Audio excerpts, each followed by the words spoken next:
দুটো কাঁচা লঙ্কা, আর এখানে একটু সামান্য নুন অ্যাড করব।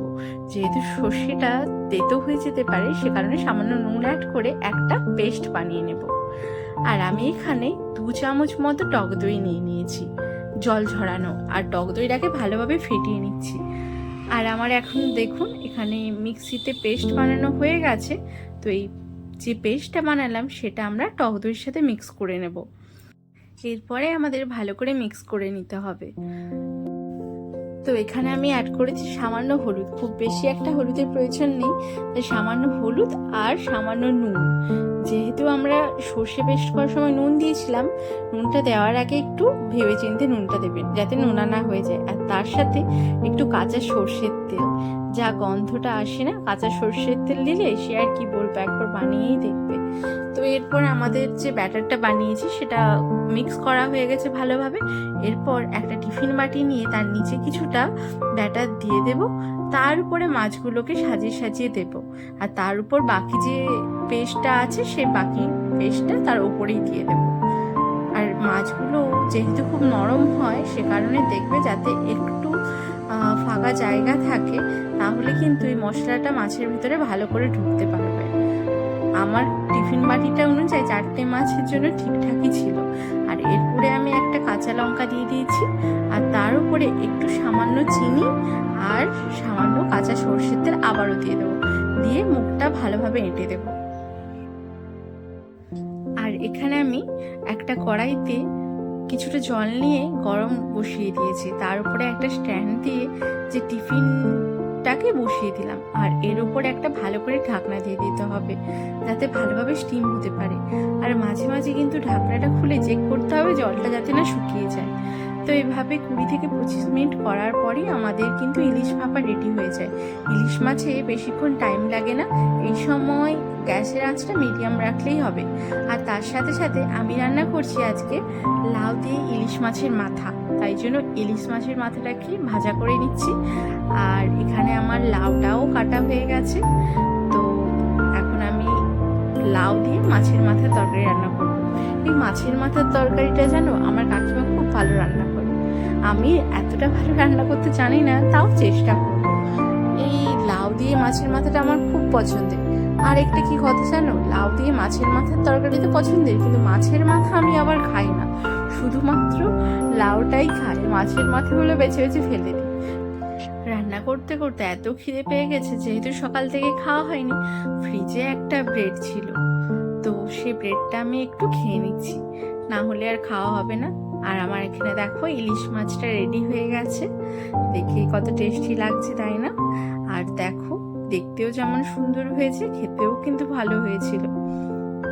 কতটা ঠিক হয়েছে, দইয়ের পরিমাণটা যদিও আমার একটু বেশি হয়ে গেছিল, কিন্তু যেহেতু আমি সর্ষেটা কম দিয়েছি সে কারণে দইটা একটু বেশিই দিয়েছি। আর এখানে আমার লাউয়ের তরকারিও রেডি, সাথে আমার ডালও রেডি হয়ে গেছে পেঁপে দিয়ে, আর মাছ ভাজাও রেডি। আর এখানে চলো ইলিশ মাছটা এবার বের করার সময় কিন্তু সাবধানে বার করতে হবে, নাহলে কিন্তু ভেঙে যাওয়ার চান্স থাকবে। তো আমি এখানে মাছটাকে খুব সাবধানে তুলে নিলাম। আর চলো, আমার বোন আজকে আমাদের জন্য প্রথম যেহেতু স্যালারি পেয়েছে, সে কারণে মিষ্টি নিয়ে এসেছিল, কিন্তু দোকানে গিয়ে মিষ্টি কেনার তার টাইম নেই, ও ব্লিঙ্কিট থেকে মিষ্টি অর্ডার দিয়েছে। দেখো এই প্রভুজির এই গোলাপ জামুনগুলো তোমরা চাইলে অনলাইনে অর্ডার করতে পারো, কিন্তু একটা কথা কি জানো, এতে হার্ডলি 15 থেকে 20 পিস ছোট ছোট গোলাপ জামুন থাকে, আর পুরোটাই রসে ভর্তি থাকে। ওভারঅল এইটুকুই বলবো, খুব একটা মানে যে যে দাম অনুযায়ী না দেখতে মনে হচ্ছে না একটা পুরো ভর্তি রস গোলাপ জামুন, কিন্তু সেটা নয়, পুরোটা রসেই ভর্তি। গোলাপ জামুন কিন্তু 15টা মতো থাকে, খুব বেশি থাকে না। যাই হোক, আমাদের লাঞ্চ কমপ্লিট। এখন সন্ধ্যেবেলা আমার বোন আমাদেরকে ট্রিট দেওয়ার জন্য KFC অর্ডার করেছিল। তো চলো, ও আজকে আমাদেরকে খাওয়াচ্ছে দুজনকে, যেহেতু প্রথম স্যালারি পেয়েছে। তো KFC-তে আমরা কি কি অর্ডার করেছিলাম, প্রথমেই এখানে ছিল ফ্রেঞ্চ ফ্রাই, যেটা আমার খুব পছন্দের, কিন্তু বাড়িতে আসলে ফ্রেঞ্চ ফ্রাইগুলো না ঠান্ডা হয়ে যায়।